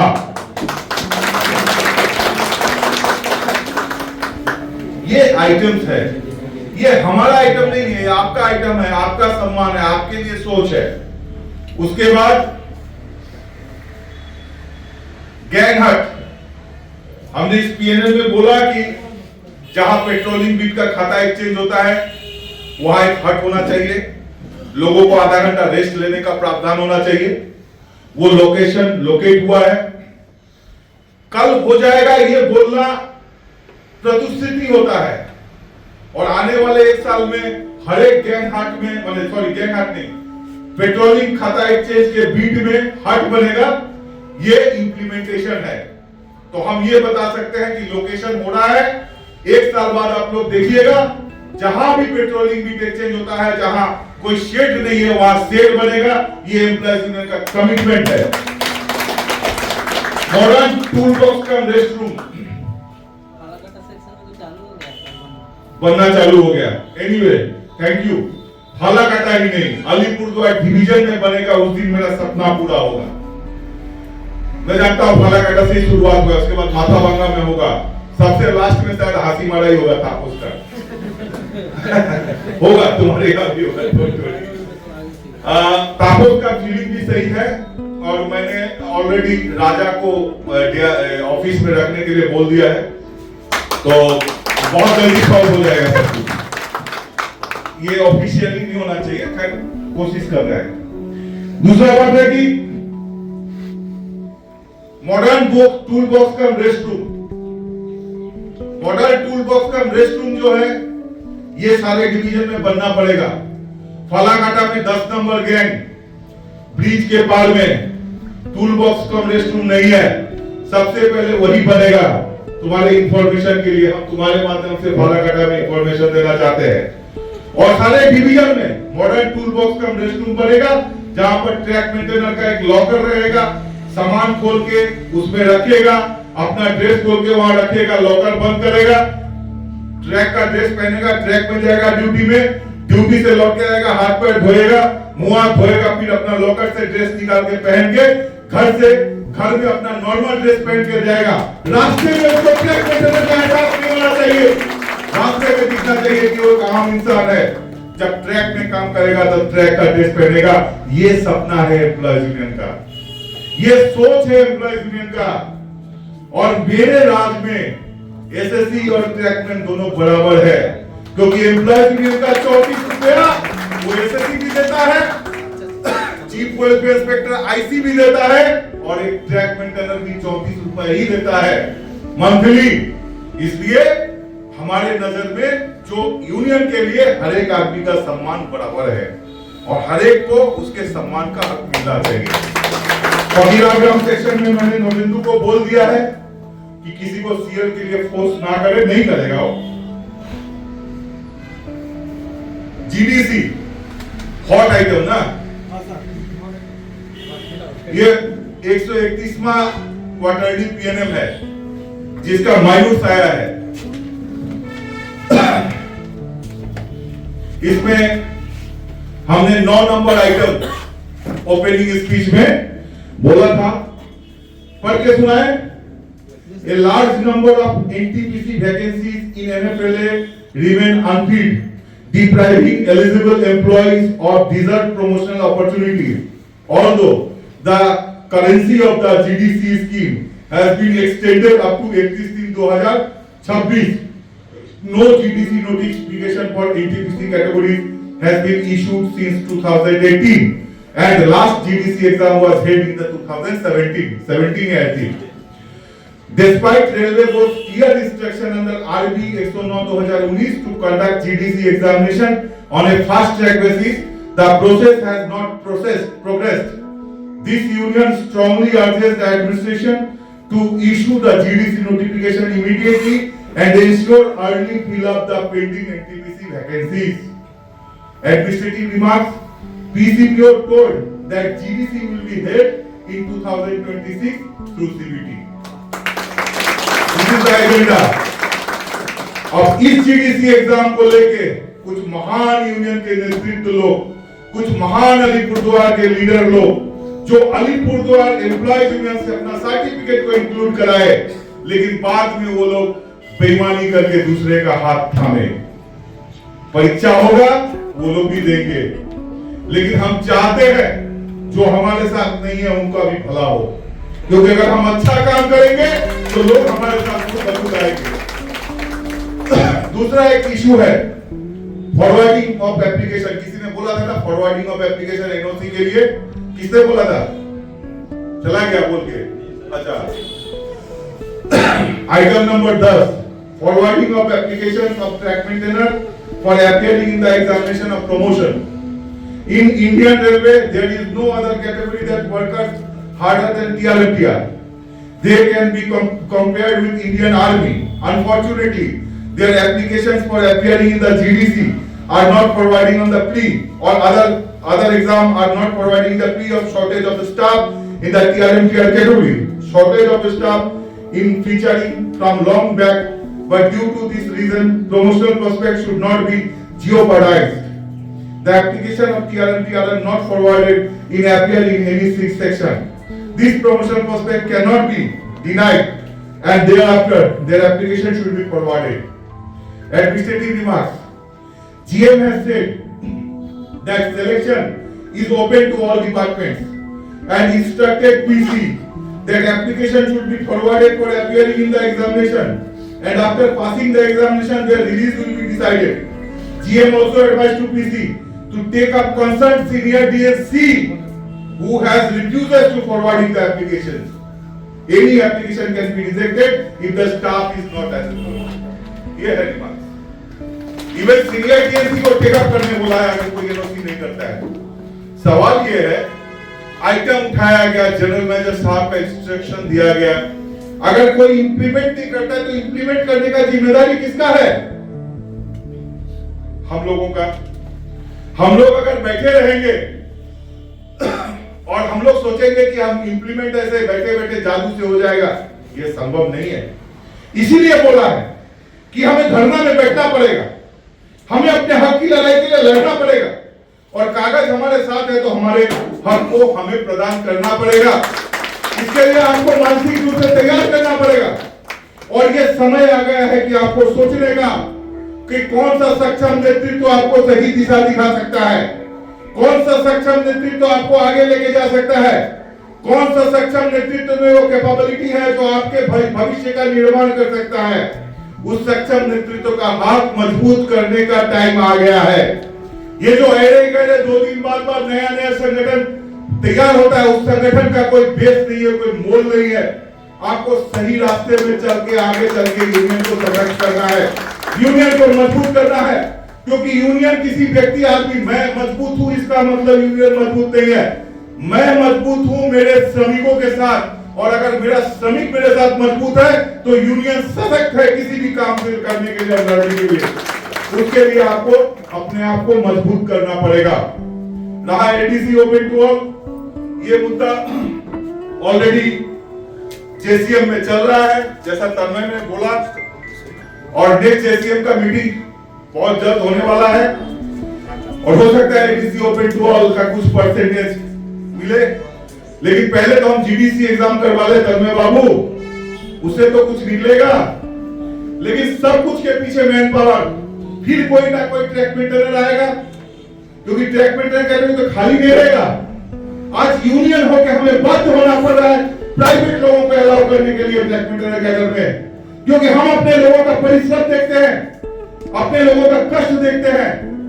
लेकिन यूनियन के नाते हमें खून का घूंट पीना पड़ता है, प्राइवेट लोग काम करते हैं। एक गेटमैन राजधानी मार्ग खिला दिया, प्राइवेट वाला कुछ नहीं हुआ। एक गेटमैन सो गया, प्रदीप अधिकारी डिसमिस फ्रॉम सर्विस। हमने डीएम साहब को ये बोला, जीएम साहब को ये बोला कि जो आपका रेलवे का आदमी है वो आपका लॉयल है, आपका डिसिप्लिन है, आप उसके केस पे एक्शन ले सकते हैं। इसलिए सरकारी कर्मचारी में लाइए लोगों को, और इस तरह से सेफ्टी कैटेगरी में प्राइवेटाइज लोगों को अलाउ मत कीजिए, अन्यथा सेफ्टी के साथ कॉम्प्रोमाइज हो रहा है, इस चीज को भी मानना है। इसलिए हमें लोगों को लाना पड़ेगा कैटेगरी में, सेफ्टी के साथ कॉम्प्रोमाइज नहीं होने देना है, क्योंकि रेलवे की प्रगति भी हमारी जिम्मेदारी है। क्योंकि रेलवे चलेगी तो हमारा अस्तित्व रहेगा, रेलवे चलेगी तो हमारा परिवार चलेगा। इसलिए रेलवे को चला के रेलवे कर्मचारियों का जो अस्तित्व है, रेलवे कर्मचारी को जो डिमांड है, रेलवे कर्मचारी को रिक्वायरमेंट है, उसको फुलफिल हम करेंगे। लेकिन रेलवे को चला के करेंगे, रेलवे के प्रगति को साथ में रख के करेंगे। मैं और ज्यादा वक्त आप लोगों का नहीं लूंगा। एक चीज बोलेंगे कि एम्प्लॉयज यूनियन अलीपुरद्वार में है, तो आज इस हॉल में ट्रैक मेंटेनर का संख्या बढ़ा। मेरे जाने का जहां तक सवाल है तो मैं तैयार हूं। इलेक्शन में जो भी रिजल्ट आया, रिजल्ट मेरे खुश का रिजल्ट नहीं था, वो नॉट हैप्पी। इस बार जो लोग भी मेरे साथ मीटिंग में गए थे उनको दिखाई पड़ा कि अलीपुरद्वार डिवीजन में लोगों के लिए इतना एफर्ट देने के बावजूद भी जो संगठन काम नहीं करता है, उनको अगर 2000 वोट आ रहा है और उनको अगर रिकॉग्निशन हो रहा है, तो मैं भी अगर सोया रहता तो मुझे भी अगले साल 2000 वोट मिल जाएगा। लेकिन सोने वाला शख्स सुजीत मिश्रा और एम्प्लॉयज यूनियन नहीं है। असफलता एक चुनौती है, असफलता एक चुनौती है, उसे स्वीकार करो। क्या कमी रह गई है देखो, उसमें सुधार करो। जब तक ना सुधरे नींद चैन को त्यागो तुम, यूं ही किसी की जय जयकार नहीं होती, कोशिश करने वालों की कभी। इसी के साथ सभी को धन्यवाद देते हुए, आपका बहुमूल्य समय आपने दिया है, और आज इस हॉलघर में जितने लोग हैं उनसे मैं एक वचन लेना चाहता हूं कि इसके बाद जिस दिन ट्रैक मेंटेनर यूनियन का मीटिंग होगा, उस दिन इस यूनियन प्रांगण में पैर रखने का जगह नहीं होना चाहिए। इस आश्वासन के साथ आने वाले दिनों में एम्प्लॉयज यूनियन के नेतृत्व में अलीपुरद्वार डिवीजन में ट्रैक मेंटेनर का एक आमूल परिवर्तन आएगा, एक आमूल बदलाव आएगा। ट्रैक मेंटेनर के डेवलपमेंट के लिए हम और आने वाले दिनों में और बड़े बड़े काम करेंगे। और एक चीज फिर से बोलते हैं कि एक अकेला 100 पे भारी। इस बहन को मैं बहुत बहुत धन्यवाद देता हूँ। इस बहन के लिए जोरदार हाथ ताली होना चाहिए। और तो सीकी पाल और विजय को और राजू को मैं धन्यवाद देता हूँ कि उसने इतना अच्छा मीटिंग ऑर्गेनाइज किया। इसके बाद अगर कोई एजिटेशन या आंदोलन का मैसेज जाता है तो स्पॉन्टेनियसली ए भाई आओ नहीं, ये मेरा आंदोलन है, हमें आना पड़ेगा। इस मानसिकता के साथ बड़े संख्या में डीआरएम ऑफिस के सामने एक ऐसा धरना प्रदर्शन करेंगे, वो इतिहास लिखेगा अलीपुरद्वार मंडल में। इसी के साथ सभी को धन्यवाद देते हुए तन्मय से बोलना चाहूंगा कि मैं एक्चुअली कोशिश करता हूं लोगों को मदद करने का, लोगों का हेल्प करने का। वो मेरा क्षमता जो है, वो जो पार्थो बोला ना कि दादा 4 बार फोन करेছে, ডক্টরকে বলে দিয়েছে, হসপিটালে পৌঁছে দিয়েছে। अरे दादा minus employees union minus track maintenance is nothing but a simple chief welfare sector, but दादा plus employees union plus track maintenance is a lion. যা বলতে চাই করতে আমার ক্ষমতা, সেই ক্ষমতা রেল শ্রমিকের দেওয়া ক্ষমতা, আমার ক্ষমতা এই এমপ্লয়িজ ইউনিয়ন মন্ত্রীদের দেওয়ার ক্ষমতা। আর যতদিন এই ক্ষমতা আমার সঙ্গে রয়েছে, আলিপুরদুয়ার ডিভিশনের কোনো মাইকালালের ক্ষমতা নেই যে আমার শ্রমিকের উপর কোনো আঘাত আছে। এই বলে সবাইকে ধন্যবাদ জানিয়ে আমি বক্তব্য শেষ করছি। ধন্যবাদ, জয় হিন্দ, বন্দে মাতরম। आप सबों से अनुरोध करते हैं कि लंच का व्यवस्था है, लंच करके जाए। टोकन ले लीजिए शिवपाल जी से। मैं विजय दास, ट्रैकमैन सेल का प्रेसिडेंट। आज हम लोग का मीटिंग था जिसमें सभी ने भाग लिया। बहुत ही ज़्यादा मात्रा में उपस्थित हुए थे हमारे कैंडिडेट्स, काफ़ी सफल रहा। विभिन्न मुद्दाओं को उठाया गया। इस पे हमारे Sujit Mishra sir divisional secretary निवारण करेंगे, आश्वासन दिए हैं। हमें गर्व है आज की मीटिंग पर। तो जिन लोग आ नहीं पाए हैं उन लोगों से मेरा विनम्र निवेदन है कि आप लोग अगला मीटिंग में ज़रूर आए और हमारे प्लेटफॉर्म को आगे बढ़ाएं। जय हिंद, जय भारत। टीआरएमटीआर सेल का आज मीटिंग था जो कि हम लोग 2 साल में नहीं कर पा रहे थे। हम लोग का कुछ आपस में जुड़ाव नहीं था और हमारे डिविजनल सेक्रेटरी ने ये अपने देख रेख में टीआरएमटीआर सेल का गठन किए। हम लोग एक दूसरे से जान पहचान बढ़ा, एक दूसरे से जुड़ना शुरू किए। आज के डेट में हम लोग 100 से अधिक मीटिंग में अटेंड थे। बहुत अच्छा मीटिंग हुआ। हमारे डिविजनल सेक्रेटरी भी खूब खुशी है। आने वाला दिनों में इससे 100 से इसको 2000 तक लाने का हम लोग कोशिश करेंगे। और क्या क्या आप लोग का समस्या था, बहुत सारे डिविजन से भाई लोग बोले अपना अपना समस्या। हमारे डिविजनल सेक्रेटरी वो अपने आप नोट डाउन किए, खुद लिखे और उस पे जो उनको आंसर देना था सभी यहाँ पे उपस्थित जितने भी टीआरएमटीआर भाई थे उन्होंने सभी सुना और वो लोग आपको हर डिवीजन में कोने कोने में शेयर करेंगे। और इसके बाद हम लोग अगला स्टेप ले रहे हैं कि हम लोग गैंग विजिट और गेट विजिट सब करेंगे पूरे डिवीजन में और सबको एक साथ एकत्रित होकर के अपने आवाज को बुलंद और आने वाला दिनों में करेंगे। यही हम आशा करते हैं सबसे और सबसे उम्मीद है 1 से 2, 2 से 10, 10 से 100, 100 से 1000 हम लोग जब तक नहीं जुड़ेंगे तब तक हम लोग अपना अभियान जारी रखेंगे। पूरे डिवीजन में जितना भी समस्या है एक ही है, घर में भी समस्या है, यहाँ भी समस्या है। तो जैसे घर का समस्या हम लोग खुद गार्जियनों के समाधान करते हैं तो हमारे ऊपर भी गार्जियन है, वो धीरे धीरे एक एक मैटर हम लोग ला रहे हैं। यह नहीं है कि आपका ये टीआरएमटीआर सेल होने से एक चीज का फायदा हुआ है कि डिवीजन में किसी कोने से भी कोई भी स्टाफ अपना बात यहाँ रख रहा है और उस पर डिवीजन पे एक्शन हो रहा है, काम हो रहा है। ये सबसे बड़ी बात है जो कि ये उपलब्धि नहीं थी। इससे पहले ये बोलने के लिए सोचना पड़ता। तो ये ही बात है, थोड़ा सोचने की बात है और जागरूकता की जरूरत है जो कि आने वाला दिनों में हम लोग शुरू कर रहे हैं कैंपेनिंग। इसमें लोग को समझाएंगे, जागरूक करेंगे। एलडीसी का बात था, सब कुछ भैया क्लियर कर दिए। एलडीसी जीडीसी ऑल का भी बात था।